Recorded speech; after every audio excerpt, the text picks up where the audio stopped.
Welcome back. So there's a few things I wanted to talk about here on Black Belt Secrets. My own personal views and opinions. Disclaimer alert. These are not designed to be statements of fact and defamatory or anything else. They are my opinions based on what I read in the news and a little common sense.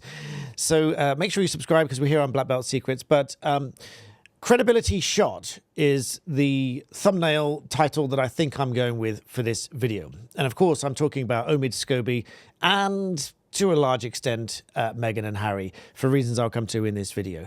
Now, if it interests any of you watching, I generally do the videos and what I think of doing first, and then I do the thumbnail. Ideally, it should be the other way around. I should think of the thumbnail first and then do the video content, because after all, it's the thumbnail that makes you click. So for those that say it's a little bit clickbaity, yeah, it probably is, but you don't click otherwise, so it has to be.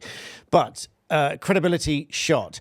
Now, I say that because the news reports that Omid's book has only sold about 6,500 copies in the first week, as against something like 30,000 copies of his previous book, Finding Freedom.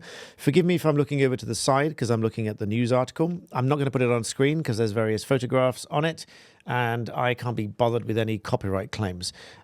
Because interesting side note, tangent fact, when you're doing videos and news and things like this, any kind of news and videos and all those kind of things are usually fair dealing and fair use, depending on whether you're in the UK or US, save for photographs. So interestingly, you can't use photographs in video and things like that. Only if you've got some sort of license and you do them in blogs and news and whatever, such as Getty Images or whatever, you can link them from Getty and it's fine on a blog, but not in a video. Frustrating, I know, but you have to put up with looking at me. But as against 30,000 odd copies of Finding Freedom, which of course was about Meghan and Harry as well, when they were leaving the UK and leaving the royal family, their decision to leave. Now, their decision to leave, okay, it's fine, it's their decision. Many people believe that they should not retain their royal titles. But even if they do, many people then further believe that they shouldn't retain those titles once they did the interview with Oprah Winfrey, trashing the royal family. And I think that's fair. I think you can't retain privileges from a family or institution whilst doing an interview to sort of air the dirty laundry. I don't think that's right.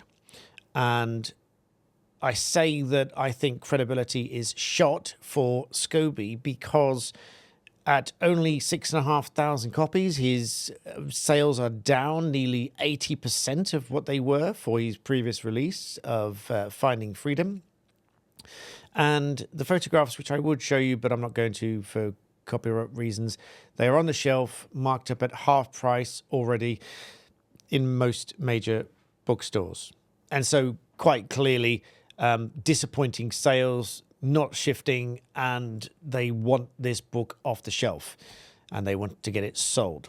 But I suspect a lot of those people that have bought it have only bought it out of curiosity to see what it really says. But then the other thing is, the other reason I say this credibility shot, and probably for Harry and Meghan, is there's still no word from them in any sense to condemn the leak of these names, to deny that it was these names involved, even to comment on anything, to condemn the fact that they were put in any kind of manuscript in the first place, or to condemn the fact that they ultimately ended up in the Dutch copy of the book. There's all sorts of different reasons they could come out publicly and say, we don't approve of any of these things, but they haven't done so.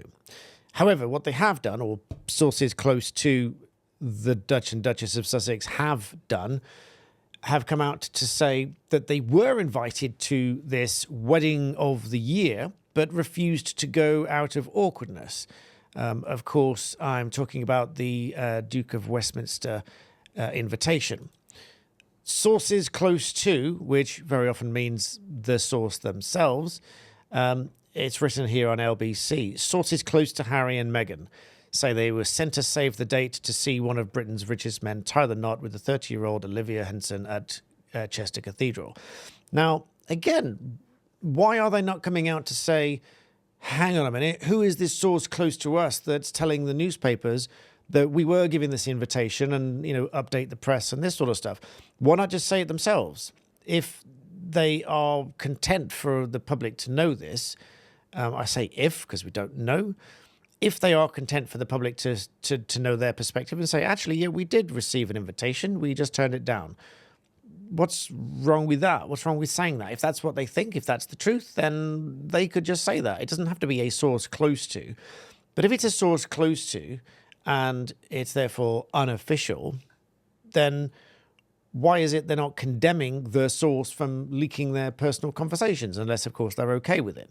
It doesn't say it's with their permission. It doesn't say it's without their permission. And it just says an insider close to the Sussexes told Page 6, Harry actually got a save the date card a few months ago, but called Hugh and said it'd be too awkward if he and Meghan attended. So he made his apologies and Hugh understood.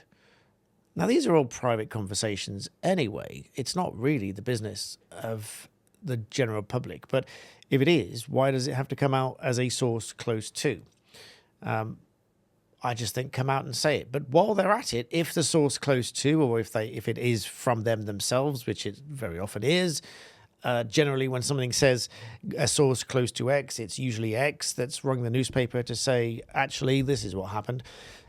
If it is the case, why have they not said, oh, and by the way, we're really annoyed that these names have been leaked in this Dutch copy of the book. That shouldn't have happened. Or, it wasn't those names. Or, well, actually, yeah, it was those names, but, it really shouldn't have been made public. He shouldn't have been writing about it and this sort of stuff.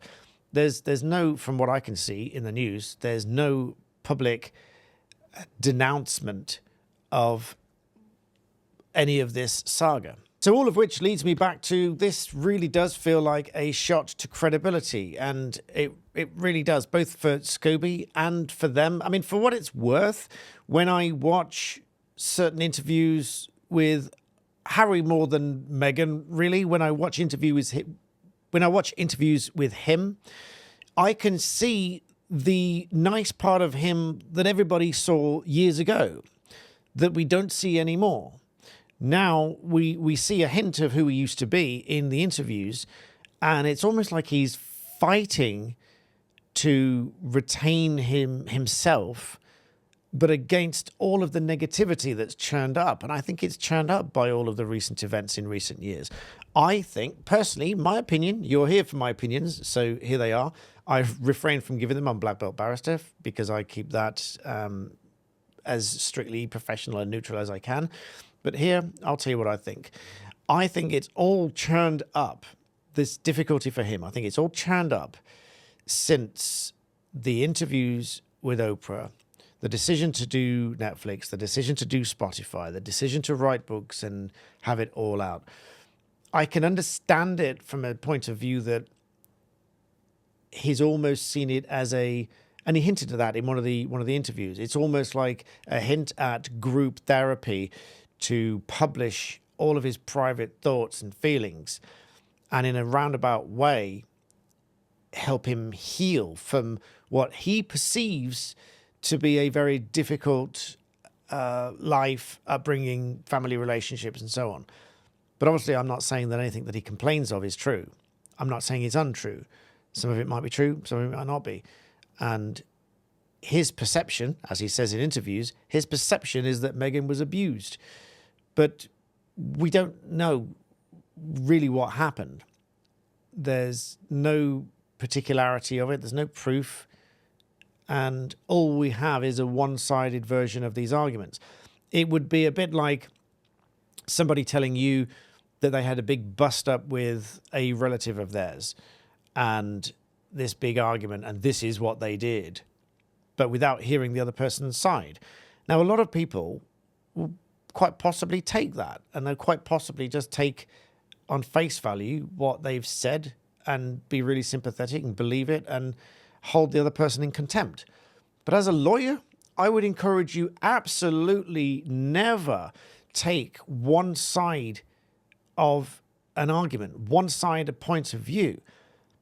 Because I'll tell you a story. When I was about 16 and we were told to go and do work experience and we were told to pick a career and all this sort of stuff. And I said, well, one of the things I would like to do is be a barrister. They said, don't bother. It's too expensive, too difficult, too competitive. You'll never make it.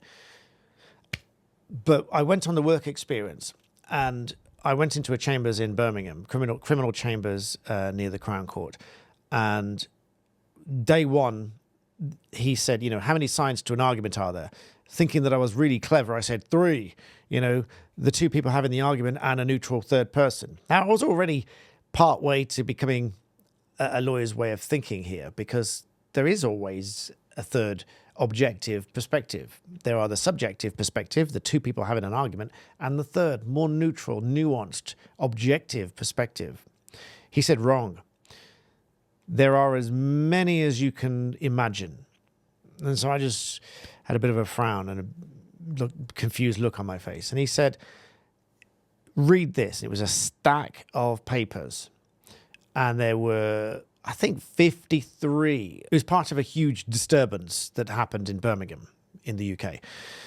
And there were 50-something, 53, I think, witness statements of different people that say they saw what happened. And each one of them had a very slightly different and nuanced perspective on what really happened.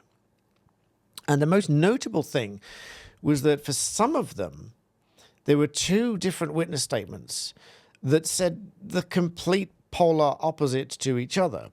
One, let's say it was a blue and a red T-shirt. It wasn't. It was more detailed than that. But let's say one guy was in a blue T-shirt, one guy was in a red T-shirt.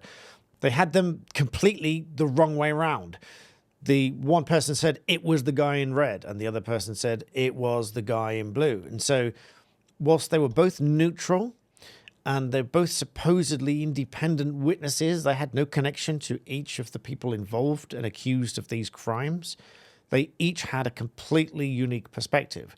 So the point here is, you cannot take just anything that either Harry and Meghan or Scobie or anybody else, what they say on face value without any of the detail, any of the other witnesses, any of the people involved, any of their comment, which you won't get. Because the closest we got to any of that was Prince William pushed, pressured, and out of frustration responded and said, quote, "We are very much not a racist family." And so all of these issues I take great issue with, which is why I talk about them on this channel. But I thought I'd share that with you. I am preparing a vlog to go out today, so I thought while I'm doing that, this is far too much and far too detailed to cram into a vlog, so maybe you just want to watch this. I do take some of the criticism on board when some people don't want to watch the vlogs, but therefore I'll do separate videos to talk about these issues. But I will also talk a little bit about some of these issues in those vlogs. But I hope you found that interesting. My personal perspectives, my point of views, pure opinion based on what I've read, based on what I've digested. Nothing in any way intended to be defamatory or derogative. So please do like the video, subscribe, and if you like these random thought videos, let me know. I'll come back and do more. But thanks for watching.